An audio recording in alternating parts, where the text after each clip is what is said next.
প্রধান উপদেষ্টা হিসেবে প্রথমবারের মতো নিজ জেলা চট্টগ্রাম সফর করছেন অধ্যাপক ডক্টর মোহাম্মদ ইউনূস। এরই মধ্যে চট্টগ্রাম পৌঁছেছেন তিনি।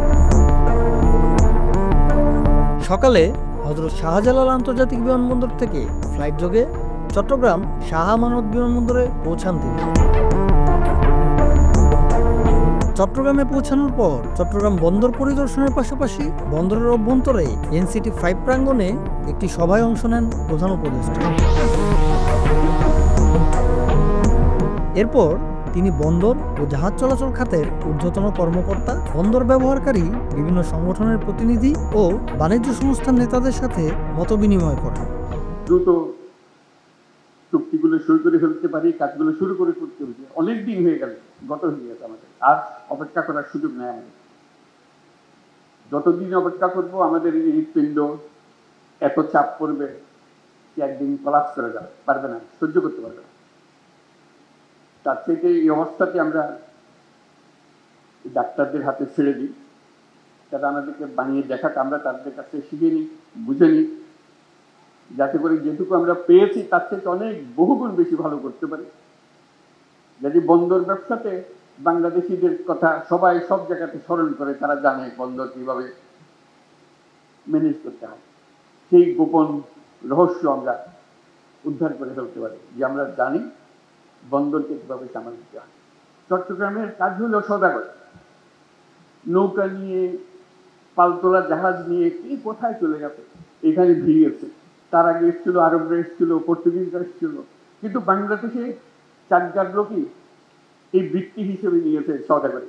যারা দেশ বিদেশে যাবে, ব্যবসা করবে, যার ছোট জাহাজ, সে ছোট জাহাজ নিয়ে যাবে। ছোটবেলায় দেখছি জাহাজ আসতেছে, মাল ভর্তি হয়ে, বিশেষ করে ধান, চাল এগুলো আনতো, বার্মা থেকে আনতো, খালের ভেতরে, পাশের বাড়ির খালের মধ্যে এসছে। তা আমাদের রক্ত হলো সদাগরের রক্ত। এটা ছেড়ে দিলে, এদের হাতে ছেড়ে দিলে দেখবে এটা শুধু চট্টগ্রাম বা বাংলাদেশ না, সারা দুনিয়াতে সেটা তারা করে দেখাবে। নোয়াখালীর লোক, সিলেটের লোক, আজকে সিলেটের মানুষ বিলাতে গিয়ে হলো কেমনে, ওই জাহাজে করে চলে গেছে, রান্না করেছে, ওখানে আগুন দিয়েছে, এই করতে করতে চলে গেছে, সারা দুনিয়াতে ছড়িয়ে গেছে। সেই আমলে যদি তারা এত দুনিয়াতে ছড়িয়ে যায়, আজকে এই বন্দর ব্যবস্থাপনায় যারা যুক্ত হবে বাংলাদেশে, চিন্তা করেন তারা কোথায় কোথায় যাবে।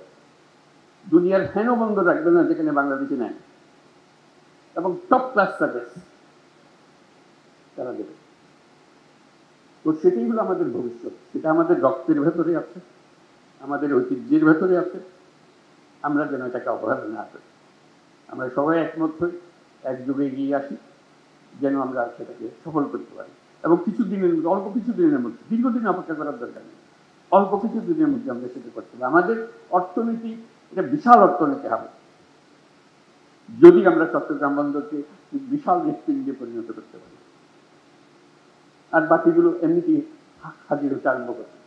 বন্দর ফ্যাসিলিটি দিলে অনুরোধ করে আনতে হবে না, তার নিজের টানি সেখানে আছে। যদি আমরা এটা করতে, আমরা ডিজিটালাইজেশনের কথা বলেছি, সবকিছু দরকার, কিন্তু তার আগে স্বপ্নটা দরকার, যেটা আমরা করবই।